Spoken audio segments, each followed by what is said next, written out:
لیکن میں اس سے پہلے ذرا وہ حدیثیں کہ جن میں حضور کی سری پیشن گوئیاں آئی ہیں بڑی تیزی کے ساتھ آپ کو سنا دینا چاہتا ہوں. اور اس کی وجہ کیا ہے؟ یہ زمینی حالات جنہیں میں نے کہا تھا انہیں دیکھیں. ظاہر بات ہے کبوتر کی طرح آنکھیں بند کرنے کا تو فائدہ نہیں، حقیقت کو دیکھنا پڑے گا. حقیقت کو دیکھتے ہیں تو دل بیٹھ جاتا ہے، مایوسی کے اندھیارے چھا جاتے ہیں، امید کی کوئی کرن کہیں نظر نہیں آتی. کہاں نظر آئے؟ مولانا نے کتنا عمدہ نقشہ کھینچا ہے. کہاں ہے وہ اسلام؟ مسلمان تو ہیں 1 ارب سے زیادہ ہیں، لیکن کوئی پوچھے 1 انچ زمین دکھاؤ جہاں اسلام تم نے نافذ کیا، تو وہاں ہمارے ہاتھوں کے طوطے اڑ جائیں گے. نتیجہ یہ ہے کہ حالات تو زمینی جو ہے وہ ہے مایوس کن. اس میں ظاہر بات ہے کہ امید کا دامن تھامنے کے لیے ہمیں کوئی چیز چاہیے، اور وہ چیز ہے جو محمد عربی صلی اللہ علیہ وسلم اپنی خوشخبریوں کی شکل میں دے کر گئے. آپ نے اپنے دور سے لے کر قیامت تک 5 دور گنوا دیے. تکون النبوۃ فیکم ما شاء اللہ ان تکون ثم يرفع اللہ اذا شاء يرفعها ثم تكون خلافة على منهاج النبوة ثم تكون ملكا عاضا ثم تكون ملكا جبريا ثم تكون خلافة على منهاج النبوة. یہ طویل حدیث کا میں نے صرف خلاصہ سنایا ہے آپ کو. مسند احمد ابن حنبل کی روایت ہے، حضرت نعمان ابن بشیر راوی ہے رضی اللہ تعالی عنہ. پہلا دور دور نبوت، دوسرا دور دور خلافت علی منہاج النبوہ، نبوت کے نقش قدم پر خلافت جسے ہم خلافت راشدہ کہتے ہیں.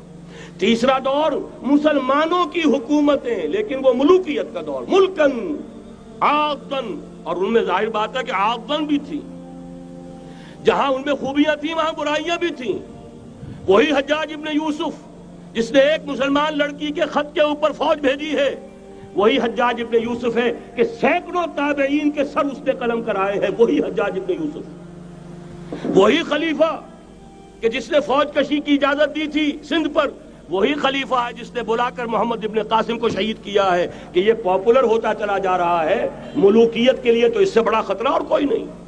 اس لیے کہ سندھ کے ہندوؤں نے ان کے بت بنا لیے تھے. یہ نوجوان در جوانی توبہ کردن شیوائے پیغمبریس، یہ نوجوان اور اتنا نیک اور پارسا ان کے بت بنا کر مندروں میں رکھ دیے گئے. اندیشہ ہو گیا کہ یہ تو پاپولر ہو گیا تو ہمارے خلاف بغاوت کر دے گا، بلا کر شہید کر دیا گیا. بہرحال تیسرا دور تھا وہ ملکن عاضن، کچ کھلی ملوکیت. چوتھا دور تھا ملکن جبرین، غلامی کی ملوکیت.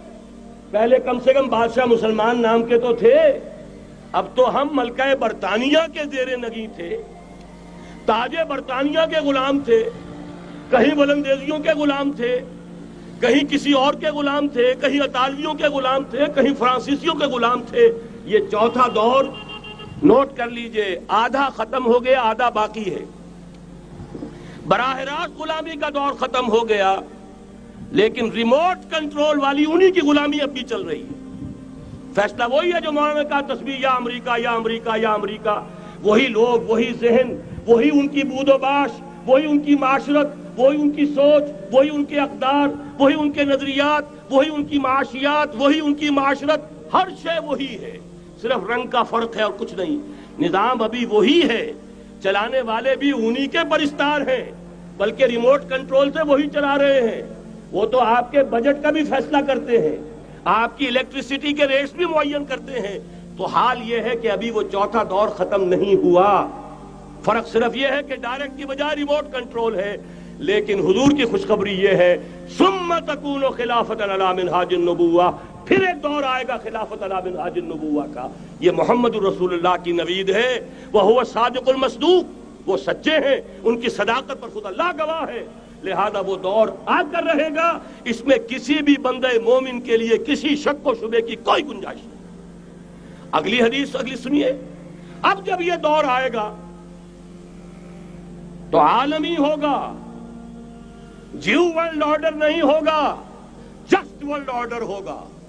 یہ نیو ورلڈ آرڈر NWO، حقیقت میں جیو ورلڈ آرڈر ہے JWO، لیکن اسی کو بدلنا ہے جسٹ ورلڈ آرڈر آف اسلام، اور وہ گلوبل ہوگا. 2 حدیثوں کا تذکرہ کر دوں. حضرت ثوبان حضور کے ایک آزاد شدہ غلام تھے. وہ روایت کرتے ہیں، مسلم شریف کی روایت ہے، یہ صحیحین میں. فرماتے ہیں کہ حضور نے ارشاد فرمایا ان اللہ زوالی الارض فرأیت مشارقها ومغاربها وان امتی سیبلغ ملکها ما زوی لی منها، رواہ مسلم رحمہ اللہ۔ حضور فرماتے ہیں اللہ تعالیٰ نے میرے لیے پوری زمین کو لپیٹ دیا، یہاں تک کہ میں نے اس کے سارے مشرق دیکھ لیے، سارے مغرب دیکھ لیے، اور سن لو مجھ سے، ٹیک اٹ فرام می، میری امت کی حکومت ان تمام علاقوں پر قائم ہو کر رہے گی جو مجھے زمین کو لپیٹ کر اور سکیڑ کر دکھا دیے گئے۔ گلوبل ہوگی کہ نہیں؟ دوسری حدیث سنیے، یہ پھر مسند احمد ابن حنبل کی ہے۔ حضرت مقداد ابن الاسود رضی اللہ تعالی عنہ فرماتے ہیں حضور نے فرمایا لا يبقى على ظهر الارض بيت وبر ولا مدر الا ادخله الله كلمة الاسلام بعز عزيز وذل ذليل اما يعزهم الله فيجعلهم من اهلها او يذلهم فيدونون لها۔ یہ ہے حدیث مسند احمد ابن حنبل کی۔ اور حضرت مقداد فرماتے پھر میں نے کہا اچھا تب تو ہو جائے گی وہی بات وَيَكُونَ الدِّينُ كُلُّهُ لِلَّهِ، دین کل کا کل اللہ کے لیے ہو جائے گا۔ حدیث کا ترجمہ یہ ہے کہ حضور نے فرمایا روئے زمین پر نہ کوئی اینٹ گارے کا بنا ہوا گھر رہے گا، نہ کوئی اونٹ کے بالوں کے بنے ہوئے کمبلوں کا خیمہ رہے گا جس میں اللہ تعالیٰ کلمہ اسلام کو داخل نہ کر دے۔ لیکن یہ داخلہ دو طریقے سے ہوگا، بعز عزیز و ذل ذلیل، یا صاحب عزت کے اعزاز کے ساتھ یا کسی مغلوب کی مغلوبیت کے ساتھ، یعنی یا تو اللہ تعالیٰ ان کا اعزاز فرمائے گا اور وہ کلمہ اسلام کے خود قائل ہو جائیں گے۔ جب گھر والا خیمے والا اسلام لے آئے گا تو اسلام اس کے گھر میں داخل ہوگا، اس کو بھی عزت نصیب ہوگی۔ وَلِلَّهِ الْعِزَّةُ وَلِرَسُولِهِ وَلِلْمُؤْمِنِينَ، عزت تو حق ہے اللہ کا، اس کے رسول کا اور اہل ایمان کا۔ اور اگر وہ اسلام قبول نہیں کرے گا تو یؤتُ الجزیۃ عن ید وہم صاغرون، چھوٹے ہو کر رہنا پڑے گا، جزیہ دینا ہوگا، اسلام کی بالادستی قبول کرنی ہوگی۔ بتائیے اس کے بعد بھی کوئی شک ہے؟ یہ ہے آسمانی نقشہ۔